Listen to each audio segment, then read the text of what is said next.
Welcome to லக்ஸா சமையல். Hi friends, நம்ம இன்னைக்கு முடக்கத்தங்கீரை குழம்பு எப்படி பண்ணுறதுன்னு பார்க்கலாம். ஆனால் இது கொஞ்சம் சிறு கசப்பாக இருக்கும், அதனால் நம்ம நிறைய போட தேவையில்லை. இந்த பாருங்க, இந்த மாதிரி தான் இருக்கும்.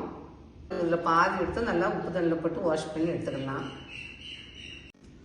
இந்த மாதிரி உப்பு தண்ணியில் போட்டு எடுத்துக்கலாம். நீங்கள் எந்த கீரையாக இருந்தாலும் உப்பு தண்ணியில் கல் உப்பில் போட்டு தண்ணி வச்சு கொஞ்ச நேரம் நல்லா ஊற வச்சுட்டு அப்புறம் வாஷ் பண்ணிங்கன்னா நல்லது.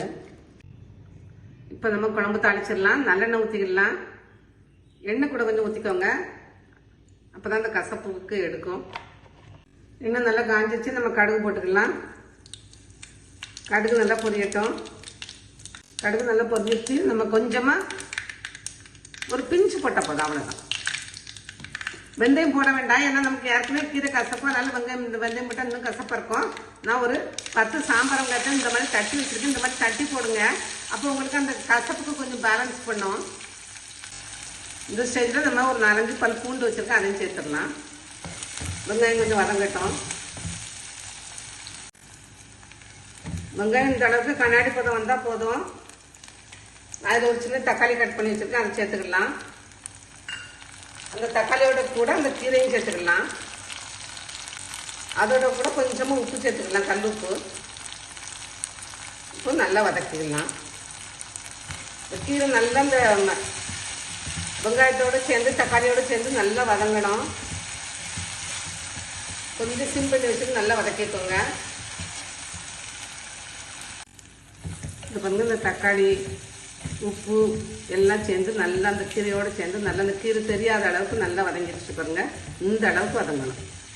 நம்ம அடுப்பு சிம் பண்ணிக்கலாம். 2 ஸ்பூன் மிளகாத்தூள் போட்டுக்கலாம். உங்களுக்கு காரம் எவ்வளோ தேவையோ அதை போட்டுங்க. இது குழம்பு மிளகாத்தூள், அதனால இதில் எல்லாமே இருக்குது. அதையும் போட்டு நம்ம கொஞ்சமாக நல்லா மிக்ஸ் பண்ணிக்கலாம். அந்த எண்ணெயில் கொஞ்சம் ஒரு 2 பரட்டு பரட்டிங்கன்னா தான் உங்களுக்கு குழம்பு நல்லாயிருக்கும், நல்லா கலரும் வரும். இப்போ நம்ம தேவையான அளவு புளி ஊற்றிக்கலாம். இந்த புளி உங்களுக்கு தேவையான நீங்கள் பார்த்துட்டு ஊற்றிக்கோங்க. புளி ஊற்றிட்டு கொஞ்சமாக நம்ம தண்ணி ஊற்றி நல்லா கொதிக்க விட்டுக்கலாம். இப்போ நீங்கள் உப்பெல்லாம் பார்த்துக்கலாம். இப்போ நம்ம மூடி வச்சு நல்லா குழம்பு கொதிக்க விடலாம். இப்போ நம்ம குழம்பு நல்லா பச்சை வாசனை எல்லாம் நல்லா போய் இந்த மாதிரி வந்துருச்சு கொடுங்க. நீங்கள் இந்த குழம்பு ரொம்ப தண்ணியாக வைக்க வேண்டாம், திக்காக வச்சா தான் நல்லாயிருக்கும். இப்போ நான் இதில் ஒரு 4-5 கருவேப்பிலையும் கொஞ்சம் சீரகமும் தட்டி வச்சுருக்கேன், அதை நம்ம சேர்த்துக்கலாம். சேர்த்துட்டு நல்லா மிக்ஸ் பண்ணிவிட்டு சிம் பண்ணிடலாம். இப்போ நம்ம குழம்பு ரெடி ஆகிட்டு பாருங்க. இந்த மாதிரி எண்ணெய் விட்டு வரும்போது நம்ம ஆஃப் பண்ணிடலாம். இந்த பாருங்க, இந்த மாதிரி இந்த அளவுக்கு நீங்கள் திக்காகவே வச்சுக்கோங்க.